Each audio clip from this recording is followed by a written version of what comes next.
Saudara, banyak sekali kehidupan kita ini, banyak hal yang tidak kita mengerti.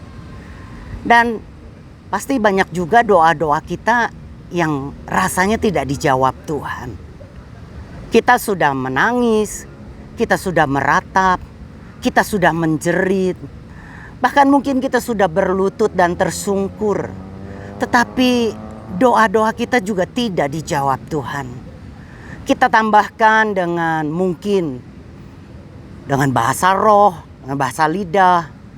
Kita puasa, bahkan kita tambah lagi dengan perjamuan kudus. Tapi sepertinya Tuhan juga belum menjawab doa kita. Kita menjadi kecewa, putus asa, marah, kepahitan, bahkan menyalahkan diri sendiri, saudara. Ini jangan-jangan karena saya kurang melayani, karena kurang kudus, karena kurang setia, dan sebagainya. Kita merasa diri kita kurang. Dan saudara, hidup kita seperti dalam perapian, dapur api yang menyala-nyala, yang menyesakkan dan panas rasanya. Cerita tentang dapur api, kita pasti teringat akan kisah ketiga teman Daniel yang bernama Sadrak, Mesak, dan Abednego. Daniel 3 ayat yang ke-11, bahwa siapa yang tidak sujud menyembah akan dicampakkan ke dalam perapian yang menyala-nyala. Daniel 3 ayat 16-nya, lalu Sadrak, Mesak, dan Abednego menjawab Raja Nebukadnezar, tidak ada gunanya kami memberi jawab kepada Tuanku dalam hal ini. Jika Tuhan kami yang kami puja sanggup melepaskan kami, maka Ia akan melepaskan kami dari perapian yang menyala itu, dan dari dalam tanganmu, ya Raja. Tetapi seandainya tidak, hendaklah Tuanku mengetahui, ya Raja, bahwa kami tidak akan memuja dewa Tuanku dan tidak akan menyembah patung emas yang Tuanku dirikan itu. Saudara, ini cerita di latar belakangi, saudara, bagaimana pada waktu itu raja memerintahkan untuk Sadrak, Mesak, dan Abednego menyembah kepada patung emas. Patung emas Nebukadnezar itu didirikan dan harus disembah oleh ketiga orang ini. Tentu menjadi satu hal yang tabu bagi mereka, karena mereka tidak menyembah berhala kepada patung, tapi mereka menyembah kepada Tuhan yang hidup. Mereka menolak menyembahnya. Dan apa akibatnya? Tentunya mereka dihukum, saudara. Hukumnya adalah memasukkan mereka ke dalam dapur perapian yang menyala-nyala. Dan luar biasa, saudara, ketiga orang itu menjawab. Saya sudah sering membaca kisah ini, tapi saya tertarik akan perkataan mereka, yaitu apa, saudara? Dikatakan begini, saudara. Tidak ada gunanya kami memberi jawab kepada Tuanku dalam hal ini. Jadi saudara, saya punya pengertian bahwa tidak gunanya kami memberi jawab tentang masalah ini. Waktu saya mengalami persoalan, waktu saya menghadapi penyakit, saudara, kanker yang mengerikan, yang orang berkata dan bertanya, kok bisa ya? Kamu kan hamba Tuhan, kok bisa ya sakit? Katanya Tuhan melindungi, tapi ternyata engkau juga menderita sakit COVID corona misalnya.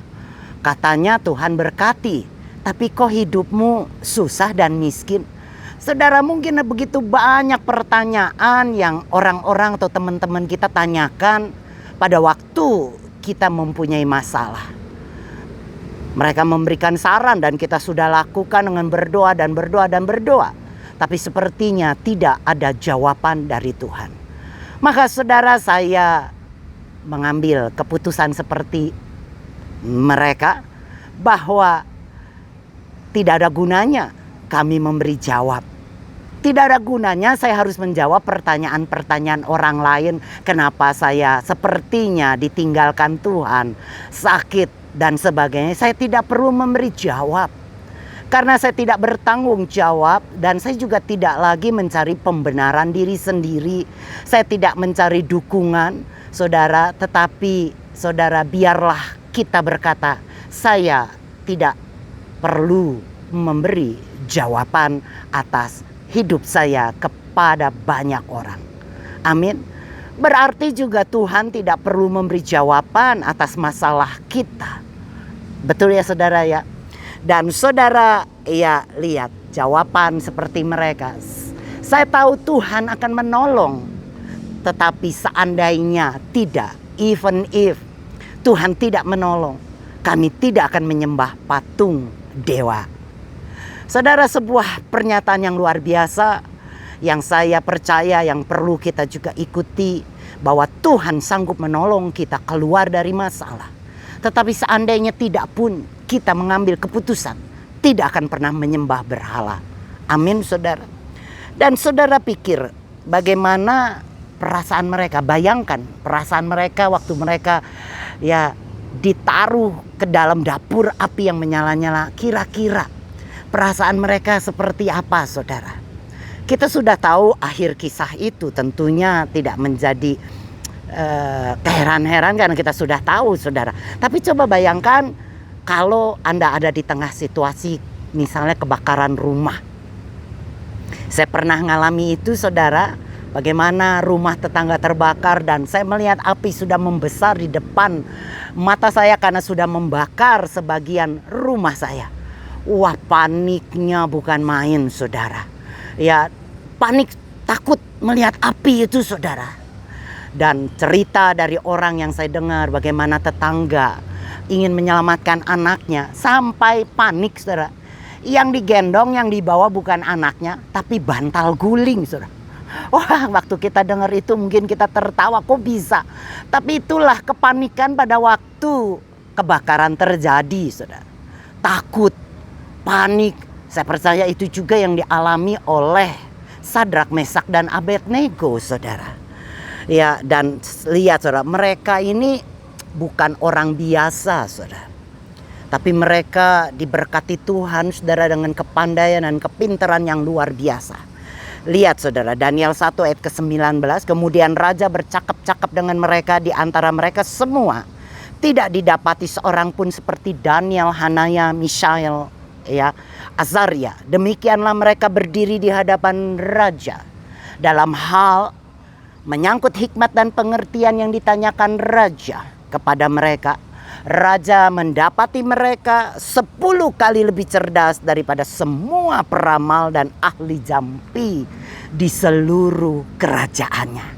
Sebuah keberkatan yang luar biasa. Mereka tidak meminta hikmat, kepandaian yang 10 kali lipat dari ahli ramal saudara. Oh, ahli nujum saudara. Mereka diberi Tuhan 10 kali lebih cerdas dan pintar. Luar biasa ya saudara ya. Sampai mereka menduduki jabatan yang tinggi dalam pemerintahan. Tapi apa yang terjadi? Tiba-tiba masalah datang dan mereka menghadapi masalah yang besar karena mereka dilemparkan ke dapur api. Tapi waktu saya membaca kisah ini, saya melihat bagaimana mereka tidak pernah khawatir. Mereka tidak pernah pikirkan itu saudara. Istilah kita orang Jakarta mungkin berkata, nggak gue pikirin tuh. Mereka percaya kepada Tuhan saudara ya, karena mereka tahu Bapaknya mengasihi mereka. Iblis tahu banget, makanya iman mereka digoyang begitu rupa. Dapur api dinyalakan 7 kali lipat panasnya. Persoalan satu belum selesai, datang lagi persoalan kedua. Begitulah kalau kita dalam dapur api yang dipanaskan 7 kali lipat.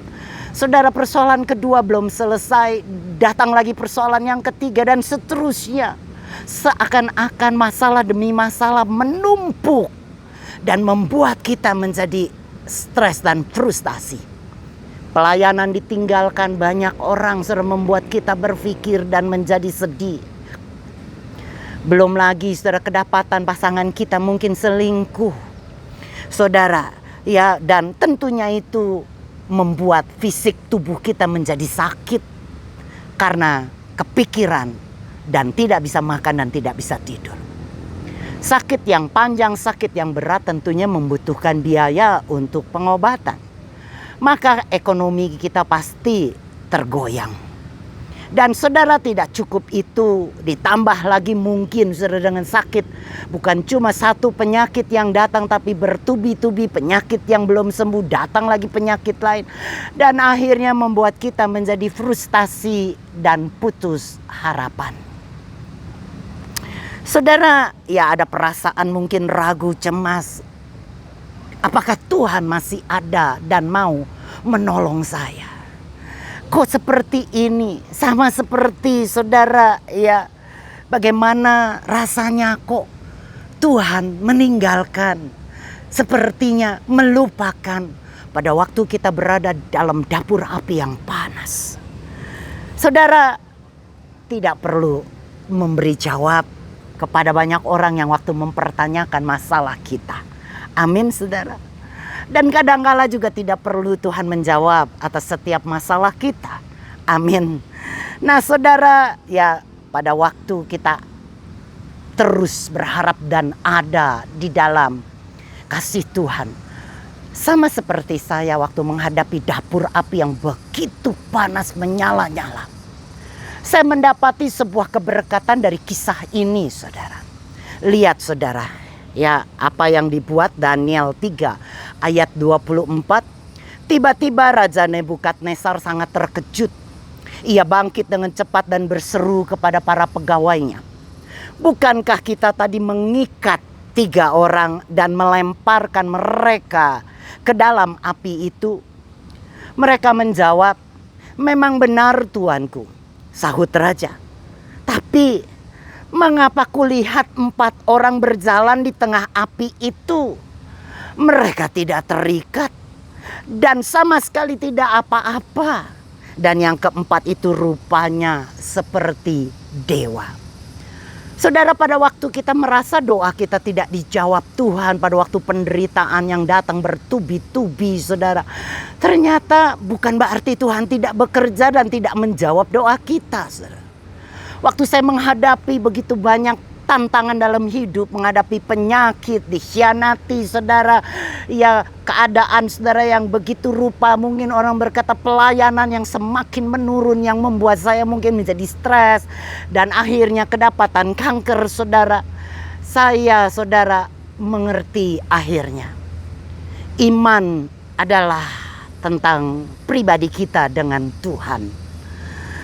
Secara pribadi kita beriman dan itu adalah pribadi dengan Bapa kita. Tidak ada urusannya dengan orang lain dan tidak perlu dipamerkan saudara. Pada waktu saya dapati itu dalam dapur api, ternyata saudara, kita tahu bagaimana mereka tidak terbakar oleh api itu, tapi tadi kita sudah membaca ternyata ikatan-ikatan yang mengikat mereka itu terlepas. Katakan amin saudara. Terlepas, terbakar. Waktu penderitaan diizinkan Tuhan. Percayalah saudara, ada sesuatu yang dikerjakan Tuhan. Iblis ingin mematikan kita, ingin saudara yang memusnahkan kita. Iblis ingin membuat kita menderita, tapi Tuhan Bapa kita yang baik bisa mengubah itu menjadi sebuah kebaikan bagi anak-anaknya. Katakan amin saudara. Waktu saya mengalami itu, saya dapati ternyata ikatan-ikatan dalam hidup saya yang telah membelenggu itu dilepaskan tanpa saya sadari. Terbakar saudara. Saya mengerti ternyata ikatan-ikatan saya kepada diri saya sendiri. Kesombongan yang luar biasa. Merasa diri saya hebat, karena itu saya tidak butuh bantuan teman-teman lain. Karena semuanya saya bisa kerjakan sendiri. Yang kadang-kala membuat saya menjadi arogan dan saudara menjadi galak, menjadi pedas kata-katanya.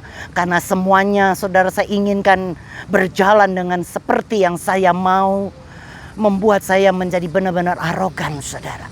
Dan saudara, ikatan kepada suami ketakutan kepada suami, takut kehilangan suami, menjadikan sebuah perbudakan, saudara, itu juga perlu dilepaskan.